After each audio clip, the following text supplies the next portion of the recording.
Salmos de romagem de número 120. Eu peço aos irmãos que, por favor, fiquem com as suas Bíblias abertas, porque nós vamos voltar ao texto durante a pregação. E diz assim a palavra do Senhor: na minha angústia clamo ao Senhor e Ele me ouve. Senhor, livra-me dos lábios mentirosos, da língua enganadora. Que te será dado ou que te será acrescentado a língua enganadora?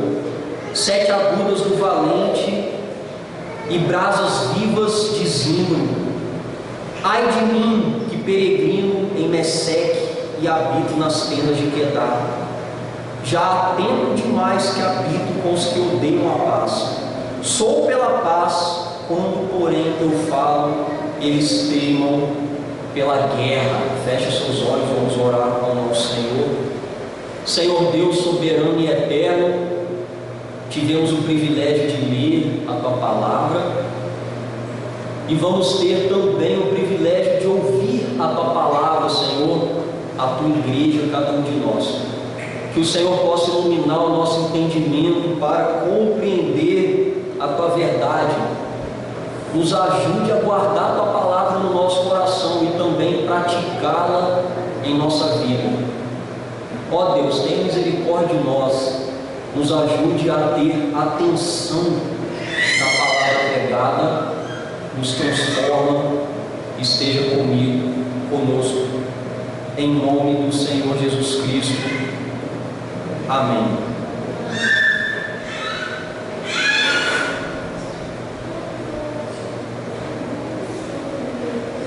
Irmãos, o que são salmos? Salmos são cânticos que são acompanhados por instrumentos de cordas. O livro dos Salmos, ele é o inário da Escritura, são os hinos inspirados por Deus que nós vemos na Escritura. Um conjunto de poesias hebraicas que demonstram então os sentimentos do salmista, do escritor para com Deus, e por ser a palavra inspirada de Deus, os sentimentos de Deus para com o seu povo e também para com o salmista. Esse livro ele foi compilado em 5 pequenos livros, fazendo alusão ao Pentateuco, que são os 5 primeiros livros de Moisés. Dos 150 salmos, o Salmo 120 ele está no 5º e último livro do Saltério, iniciando uma coleção chamada Salmos de Romagem. É por isso que a nossa série ela vai ter como tema Peregrinando pelos Salmos de Romagem, porque os cânticos de romagem eram cânticos dos peregrinos que iam até Jerusalém para adorar ao Monte Sião, ao Santo Templo. Eles iam caminhando e eles iam entoando esses louvores, os salmos de romagem. O Salmo 120 que foi lido é um hino, um cântico em forma de oração, com o objetivo de clamar a Deus por libertação diante dos inimigos. Sua autoria é desconhecida. Provavelmente foi escrito após o exílio de Israel, após o cativeiro babilônico, quando Israel ele volta para a terra. Então ali esses homens escreveram muitos textos, inclusive provavelmente esse salmo. Esta oração foi preservada e compilada no Saltério para que o povo de Israel pudesse conhecer mais o seu Deus e aprender a confiar nele no dia da angústia, da crise e da difamação moral. O salmista ele clamou a Deus por livramento diante das falsas acusações. Logo, em meio a todo tipo de calúnia, Eu não sei se os irmãos já passaram por esse momento, por essa adversidade. Nós devemos clamar a Deus por livramento. Diante disso, nós meditaremos no tema: o livramento contra as falsas acusações.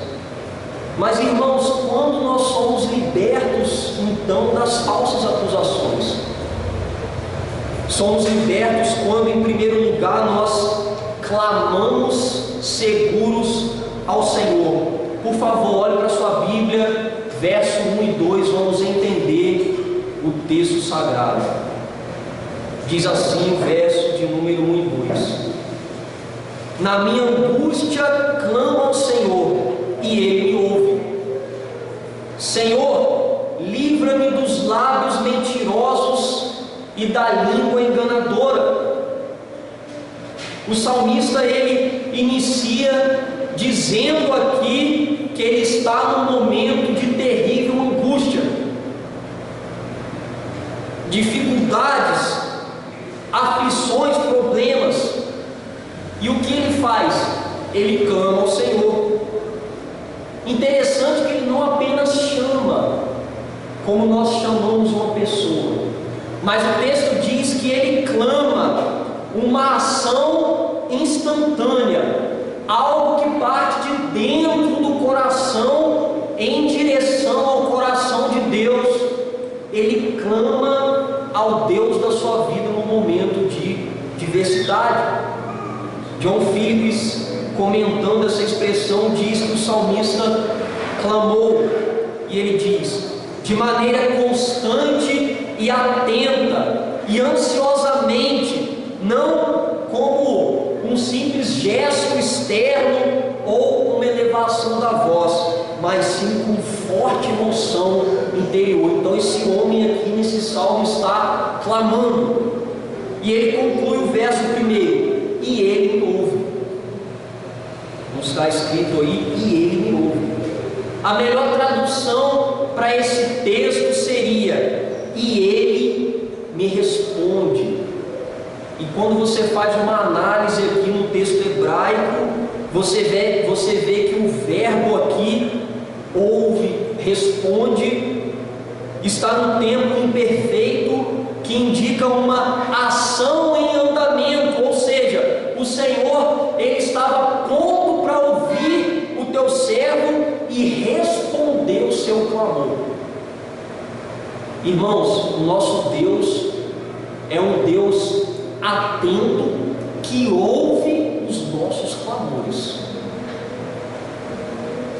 E o salmista continua no verso 2: livra-me dos lábios mentirosos, da língua enganadora. Algumas traduções dizem: livre a minha alma dos lábios mentirosos e da língua enganadora. E esse verbo aqui, livra-me, está no imperativo. E aqui está num caso especial. O imperativo é uma ordem, mas aqui essa ação imediata acontece do inferior para o seu superior. O salmista, ele declara um desejo, uma petição, um clamor para com o seu Deus. Não que ele estivesse dando qualquer ordem para o seu Deus, mas é assim que o texto nos apresenta. O desespero do salmista fez com que ele pedisse socorro dos lábios mentirosos, ou seja, pedisse socorro da mentira, do engano, da língua enganadora, da traição e da falsidade. E ele clamou, meus irmãos, seguro, confiante de que Deus, o Deus de Israel, iria livrá-lo em tempo oportuno. Preste atenção: quantos de nós já sofremos com o veneno da língua enganadora, dos lábios mentirosos? Falsas acusações, calúnia, fofoca, mentira, difamação, pessoas que vivem dessa maneira, inventando coisas acerca de nós, para nos destruir. Quantos aqui já tiveram as suas reputações destruídas por lábios mentirosos? Se sentiram incapazes de reagir, porque na maioria das vezes você não sabe quem está dizendo, da onde estão vindo os ataques. Nós nos sentimos presos em jaulas verbais, pessoas que tentam destruir a nossa vida por meio desses métodos. A língua que deveria ser usada para confortar o outro, instruir, acalmar, inspirar, apaziguar, manter a paz, informar, encorajar o irmão e corrigir, é geralmente usada para destruição, como diz Tiago 3,5. Vede como a fagulha põe em brasa tão grande selva. Uma pequena fagulha, uma pequena palavra pode destruir a vida de alguém. Stephen Lee reforça dizendo: ela é um mundo de iniquidade, a língua, que rapidamente desencadeia em malícia, engano, fofoca, amargura, calúnia e murmuração, o terrível pecado da reclamação, da murmuração. Ela produz confusão e cria um caos. Ela molesta, deprecia e destrói. Ela faz prisioneiros e não tem misericórdia de ninguém, não importa se são inocentes. Pessoas vão para a cadeia por causa de mentira. Pessoas vão para o corredor da morte em outros países por causa de calúnia. Ela destrói reputações, amizades são destruídas por causa dessa língua má. Famílias, ministérios e até mesmo igrejas.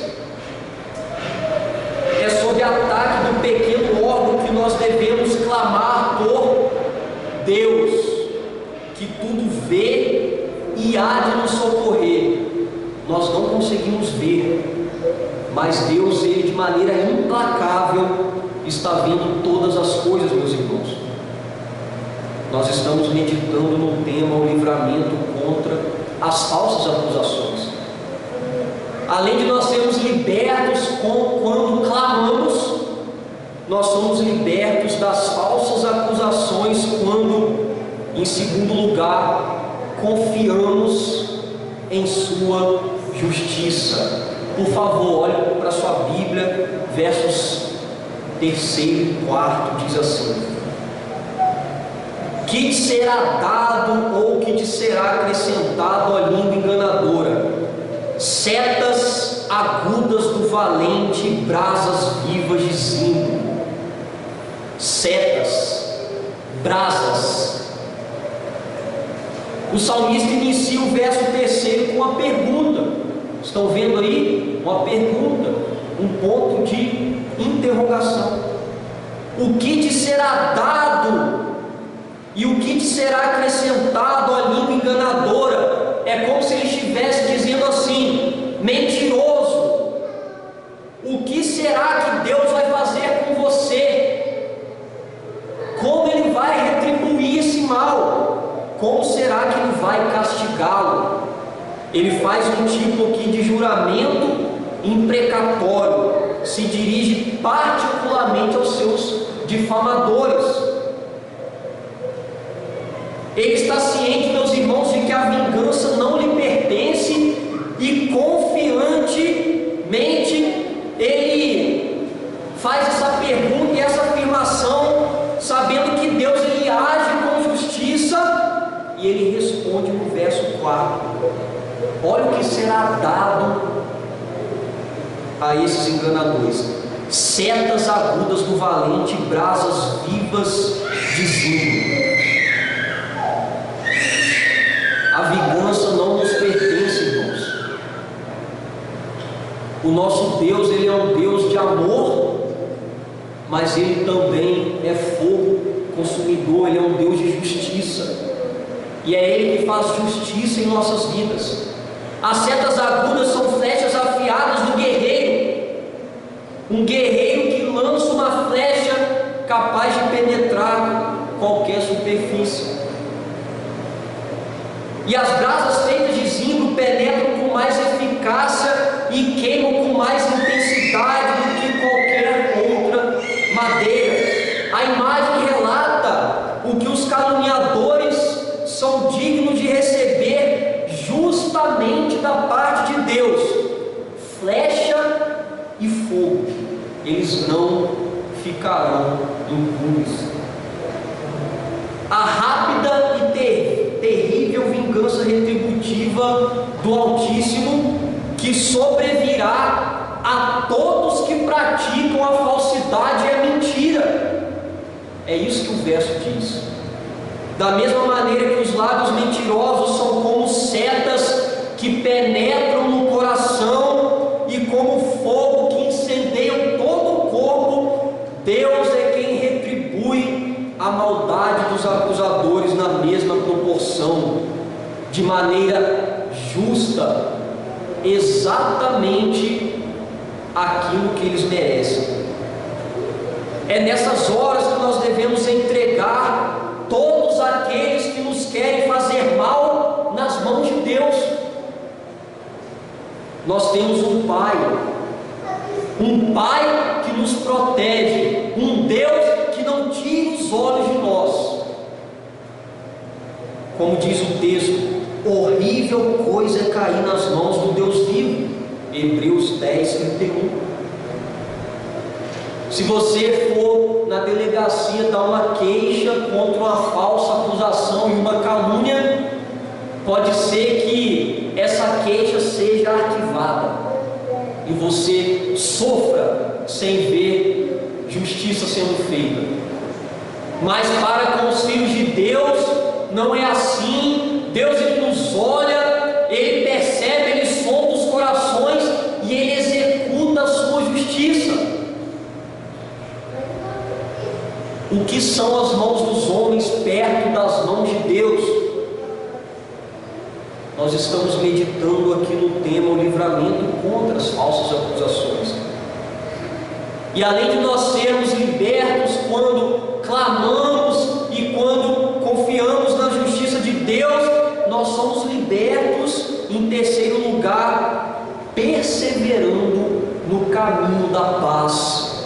Olhe para a sua Bíblia, versos 5 ao 7, diz assim: Ai de mim que peregrino em Meseque e habito nas tendas de Quedar. Já há tempo demais que habito com os que odeiam a paz. Sou pela paz, quando porém eu falo, eles teimam pela guerra. O salmista inicia o verso 5 com um lamento. Ele lamenta. Ele se sente, irmãos, como estrangeiro, mesmo estando no meio do povo de Deus. Você já se sentiu assim? Você se sente estranho dentro da sua casa, estranho dentro da sua família e estranho dentro da igreja. Por quê? O texto explica. Mesmo estando no meio do povo de Deus, devido à terrível situação que o povo se encontrava, o povo estava em pecado. Ele expõe a figura de uma peregrinação em duas regiões opostas, longe de Israel. Ele diz aí na Bíblia: Meseque, na Ásia Menor, ao norte, uma região habitada por idólatras, pagãos, e Quedar, na Arábia, uma região hostil e violenta, habitada por bárbaros. Israel estava tão cheio de pecados, o povo de Deus estava com tanta malícia no seu falar, acusações, que ele, se mantendo íntegro, se sentia no meio dos bárbaros.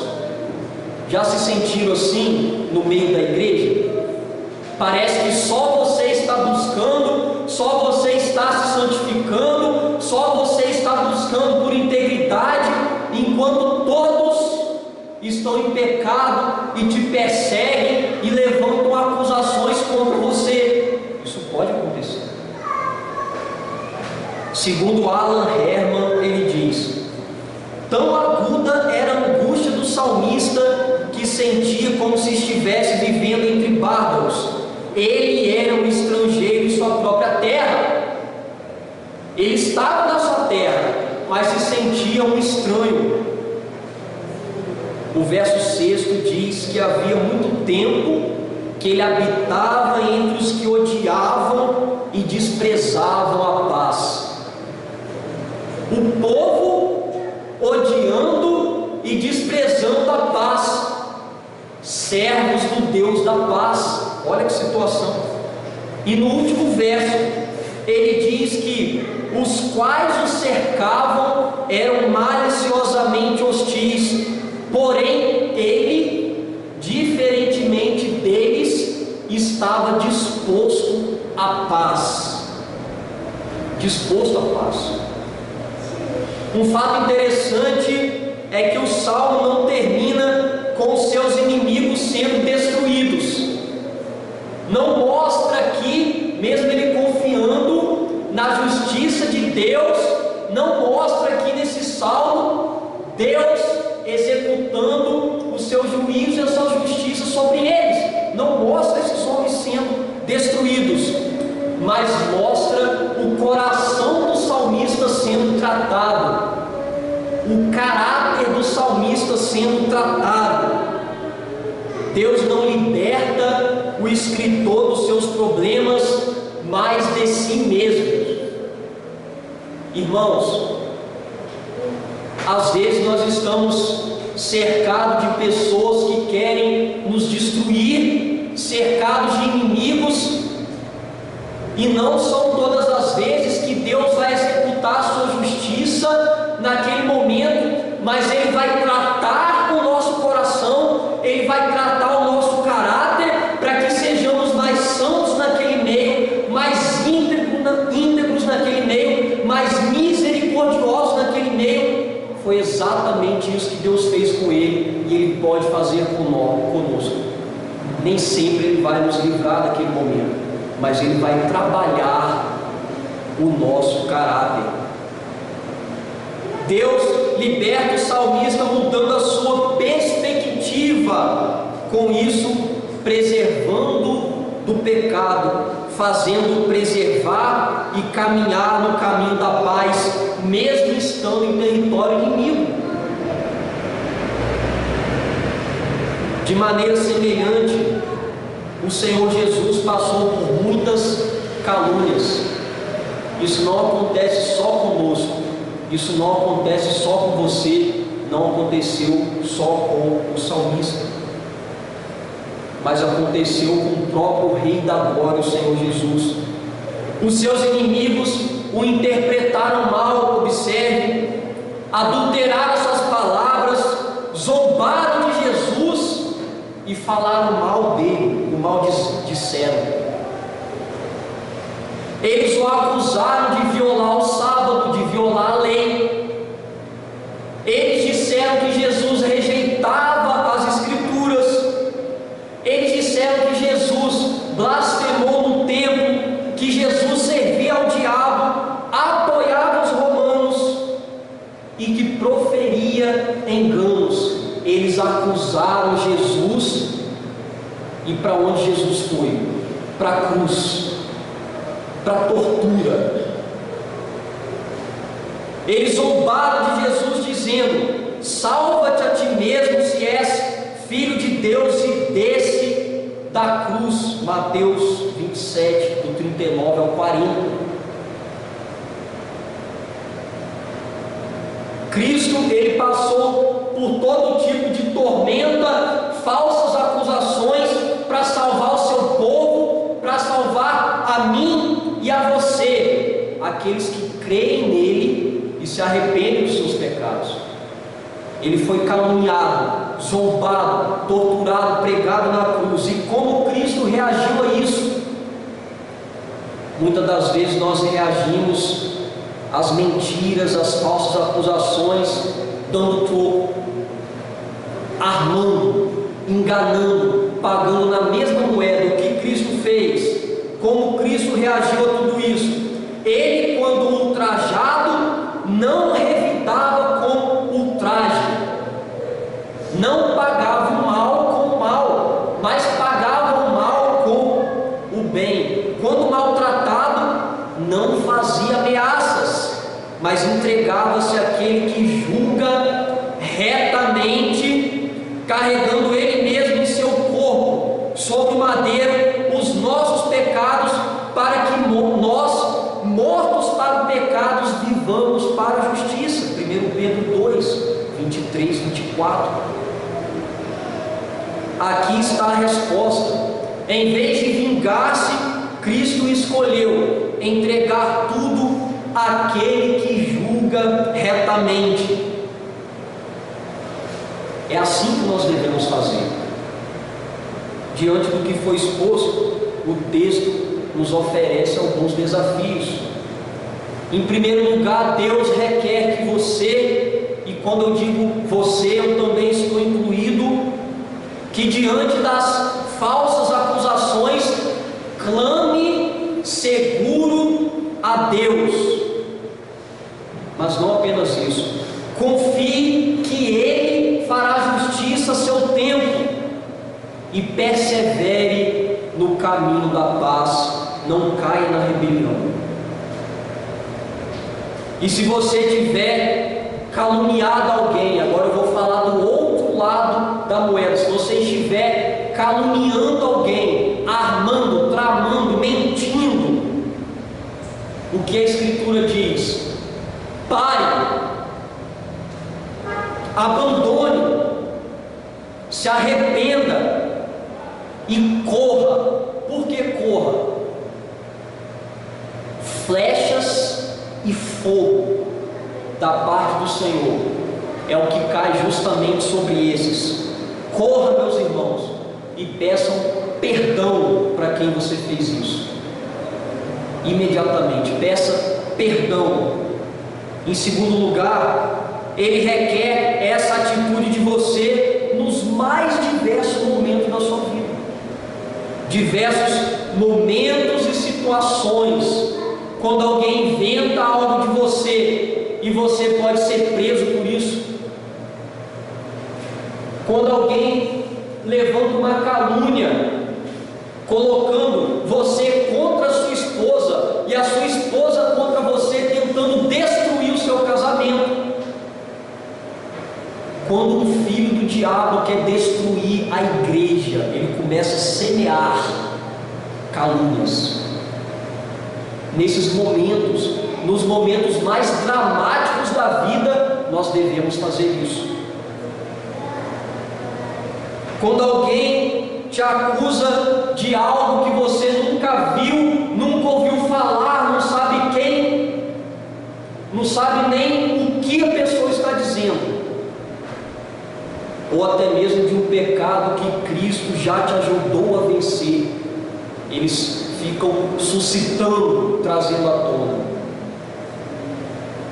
Em terceiro lugar, você deve agir dessa maneira, porque a graça de Deus paira, está sobre a sua vida, e o Espírito da paz habita no seu coração, te encorajando a agir em obediência. Irmãos, o mundo não tem a paz de Cristo. Nós temos a paz de Cristo, nós temos o Espírito que habita no nosso coração, para que andemos em paz com todos, nos encorajando a isso, clamar, ter fé e andar no caminho da paz, em obediência, agir em obediência. E em quarto lugar, você pode fazer isso por meio do clamor, como o salmista fez, por meio da oração, da sabedoria que vem do alto, da confiança, por meio da fé em Deus, que certamente fará justiça e te ajudará a você perseverar, uma perseverança que produz um caráter aprovado e uma esperança viva. passamos por essas coisas justamente para termos mais fé, um caráter moldado, uma esperança, perseverança e uma esperança viva em nós. O Senhor nessa noite nos encorajou por meio do Salmo 120 a clamar a Deus por livramento em meio às falsas acusações. Que Deus nos abençoe. Vamos orar.